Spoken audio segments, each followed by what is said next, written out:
नमस्कार, आप देख रहे हैं सी न्यूज भारत। मैं हूं आपके साथ स्नेहा सिंह। वक्त हो गया है न्यूज आवर का। कन्नौज में अग्निपथ योजना के विरोध में सपाइयों व छात्र छात्राओं ने कलेक्ट्रेट परिसर में पहुंचकर केंद्र सरकार के खिलाफ मुर्दाबाद के नारे लगाए। साथ ही समाजवादी पार्टी के पूर्व ब्लॉक प्रमुख नवाब सिंह यादव की अगुवाई में छात्र छात्राओं ने कलेक्ट्रेट परिसर पहुंचकर नारेबाजी करते हुए जिलाधिकारी राकेश कुमार को राष्ट्रपति के नाम ज्ञापन भी सौंपा है और बताया कि केंद्र सरकार ने देश के युवाओं के भविष्य के साथ खिलवाड़ किया और जो बेहद निंदनीय है। 4 साल के बाद युवा फिर बेरोजगार हो जाएंगे। ऐसी तमाम बातों को लेकर उन लोगों ने अपनी बातें रखी हैं। तो हम लोग पूरा शांति के साथ प्रदर्शन करेंगे। हमारी प्रायोरिटी ये है कि जो रूरल एरिया होते हैं यानी कि ग्रामीण क्षेत्र होते हैं, तो उनमें जो एयरफोर्स की जॉब है तो it is just not like a job.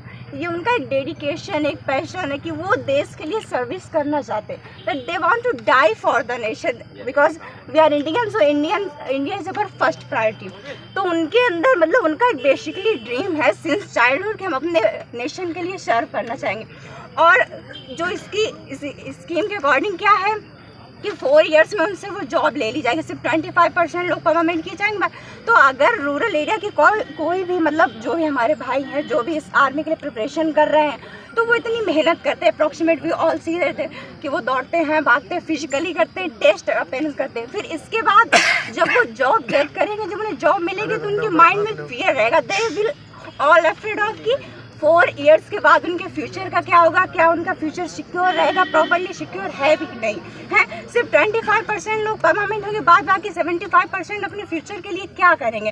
तो जब तक वो जॉब करेंगे तो तब तक उनके लिए ये नहीं रहेगा कि हम अपने नेशन के लिए सर्व कैसे करें, अपने नेशन को प्रायोरिटी कैसे दें, अपने नेशन की सेवा कैसे करें। उनके माइंड में फ्रीड ऑफ एक फियर रहेगा कि आखिरकार इन 4 सालों के बाद मुझे क्या करना है, कैसे खुद को सिक्योर करना है, कैसे अपनी फैमिली को सर्विस देनी है। कह रही है कि समय पूरा होने के बाद में कहीं भी छात्र अपनी आसानी से नौकरी दूसरी तो जगह इट्स ओके, आई कंसीडर कि गवर्नमेंट कह रही है कि कहीं भी कर, लेकिन जो वो पर्टिकुलर बच्चा सोच रहा है कि मुझे जो अपने नेशन के लिए सर्विस करनी है, अपने नेशन के लिए सब कुछ करना है, that what will be the matter according to I which is the scheme says that कि इसके बाद कुछ पर्टिकुलर कंसेशन भी मिलेगा, कुछ रुपीस भी मिलेगा, but it is not secure for that child.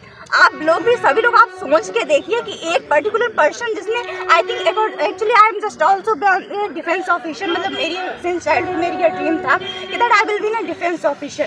So I just always prepared, sorry it's over my word, I am trying to describe you. I will use some words. तो मैंने तैयारी की, मैंने काफ़ी कोशिश की डिफेंस, लेकिन और अप्रॉक्सीमेट मैं अपनी मतलब कोशिश के करीब थी, लेकिन तब तक ये स्कीम आ गई। Now I am worried about that what will we do I after that 4 years. अब मैं उन 4 सालों के बाद की सपोज मैं जॉब मुझे मिल भी जाती है, पर उसके 4 सालों के बाद भी क्या करें, that anyone can have answer. तो इसका क्या आंसर, गवर्नमेंट मुझसे बस इसका आंसर कर दे कि जो उसने 4 इयर्स की स्कीम निकाली है तो जॉब तो उनको मिल जाएगी, 4 इयर्स जॉब करेंगे, फिर इसके बाद हमको क्या करना है, what will be our dream. फिर हमारा जो पर्टिकुलर हमारा चाइल्डहुड से ड्रीम है कि हमें अपने नेशन की सर्विस करनी है, उस ड्रीम का नाम हमारा अनुराग है। अनुराग जी, किस तरह का प्रदर्शन था आज आपका? मेरा ये कहने का मतलब है सरकार से कि ये नीति खत्म की जाए, क्योंकि 4 साल में हम लोगों का कुछ नहीं भविष्य बन रहा है। 4 साल में बताइए, 4 साल के बाद हम लोग क्या करेंगे, कोई साइड बिजनेस भी नहीं कर सकते। उससे अच्छा हम 4 साल अगर नौकरी नहीं करेंगे तो 4 साल में बिजनेस हमारा काफ़ी ज़्यादा प्रोग्रेस में आ देगा। बस हो गया, यही कहना है सरकार से, हाथ जोड़ना है कि अपना जो है ये निर्णय जो लिया है इसको चेंज करें, और ये जो है जैसे पहले था वही सब सिस्टम रखें। तो कब से आपकी ये तैयारी, आर्मी की तैयारी कर रहे हैं? 1.5 साल। किस तरह से तैयारी करते हैं? और सुबह शाम दोनों टाइम रेस लगाते हैं, कोचिंग जाते हैं, और अब क्या मतलब बन रहा है, कोचिंग जाने से कोई भी मतलब नहीं बन रहा है। 4 साल में क्या कर सकते हैं, आप ही बताइए। नेता, किस तरह का प्रदर्शन है?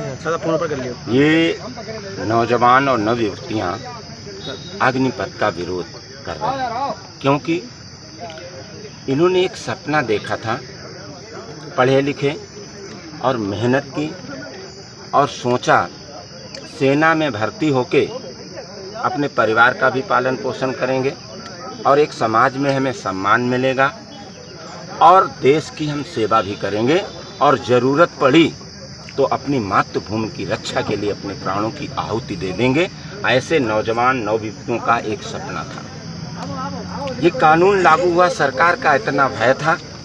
कुछ अराजक तत्वों ने, कुछ लोगों में ज़्यादा आक्रोश था, जिन्होंने आगजनी की घटनाएं की, उनकी मैं निंदा करता हूँ, किसी तरीके से ठीक नहीं थी। ये उस समय अपना प्रदर्शन करना चाह रहे थे, लेकिन मैंने, चूँकि ये सब हमारे छोटे भाई बहन हैं, उस समय माहौल ठीक नहीं था, मैंने इन्हें मना किया, इनसे अनुरोध किया। उसके बाद में इन्होंने अनुरोध किया तो प्रशासन से हमने अनुमति मांगी। 40-50 लोगों की अनुमति हमें मिली ज्ञापन देने के लिए। मैं इनका संरक्षक बनके इनकी बात को कहने आया हूँ, क्योंकि जिस देश का युवा सो जाएगा उस देश की तकदीर और तस्वीर कभी अच्छी नहीं हो सकती है। देश का युवा भविष्य होता है और आज युवाओं की आवाज को दबाया जा रहा है, उनके सपनों को तार तार किया जा रहा है। अगर युवाओं की आवाज को दबा दिया गया तो देश को कौन संभालेगा? इसलिए ये युवा डरे ना, लोकतांत्रिक ढंग से अपनी बात कहने का इनमें जज्बा बना रहे। मैं आज इनको लेके आया था और इन्होंने अपना प्रदर्शन किया।